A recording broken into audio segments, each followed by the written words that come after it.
So, mag-share ulit. Good morning. This is about thyroidism.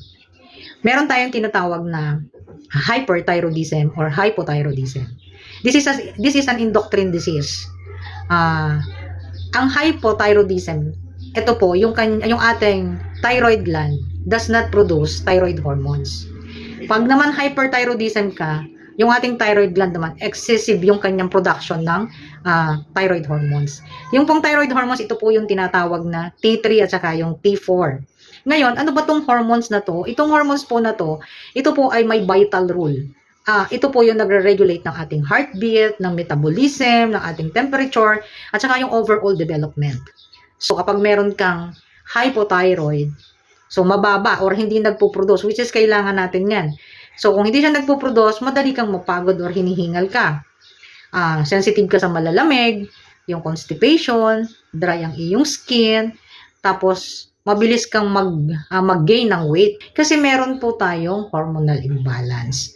Yung mga muscle natin, weak, tapos ang ating pong heartbeat ay very slow. Ang tawag po ay bradycardial. Kabaliktaran naman ng hyperthyroidism, ito naman ay yung nangangayayat, yung iba lumuluwa ang mata. Then, rapid naman yung ating heartbeat. Irregular yung heartbeat, ang tawag naman doon ay arrhythmia. So, pagka ganun po, nagkakaroon tayo ng, nagiging irritable tayo, anxiety, then at the same time, nagkakaroon ng insomnia. Same din, naipangihina rin sa muscles kasi sobrang bilis ng heartbeat nyo, mas marami kayong mararamdaman. At tanong, pwede ba itong makamatay? Yes, of course, pwede po yung makamatay kasi it affects our heart eh. So, pwede tayong, kapag mabilis, pwede tayong magkaroon ng cardiac arrest. So, it really affects. So, ito na naman tayo, supplement, Altalumina. Makakatulong po ito sa mga hyperthyroidism. Kasi meron siyang resveratrol. Ang resveratrol po, this is extracted from grapes, skin, and seeds. So, meron itong polyphenol properties, which is nakakapag-reduce ng thyroid hormones. Ibig sabihin, mababawasan yung pag-produce ng T3 at saka yung T4. Then, glutathione. Ang glutathione po kasi, it helps kasi, number one, syempre, antioxidant yan. Kaya nga po kailangan ng liver natin yan eh.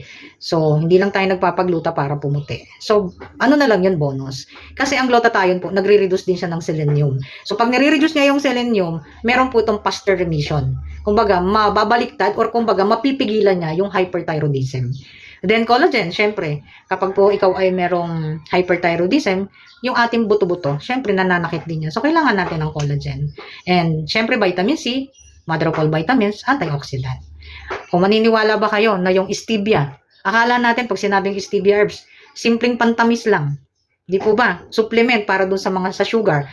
Meron po yung vitamin D, may vitamin B6 and B12. So, ang pinaka-importanting vitamins po sa may hyperthyroidism is vitamin B6 and B12 and of course vitamin D. Saan po ba natin nakukuha yung thyroidism? Yung iba po, this is autoimmune. Ang tawag dito ay Hashimoto disease, wherein yung ating immune system mistakenly attack our thyroid gland. So, nakukuha din natin yan, syempre. Yung sa, di ba, halos lahat tayo, meron tayong sugar addiction. Mahilig tayo sa matatamis. Yung pong diabetes, it affects our thyroid gland. Then, syempre, yung iodine deficiency, free radicals, of course, sa mga kinakain natin, kung matagal ka nang naninigarilyo. So, yan po yung mga nakaka-affect sa ating thyroid gland. So, malaking tulong na naman po itong Altalumina. Supplements is not an expense. Ito po ay investment sa health. So, kung may question po kayo sa product, kung meron din kayong katanungan about thyroidism, mag-comment lang po kayo dyan sa comment section. Kung gusto nyo namang magnegosyo, mag-comment lang kayo dyan sa baba. Mag-iwan lang kayo dyan ng comment. Let's go!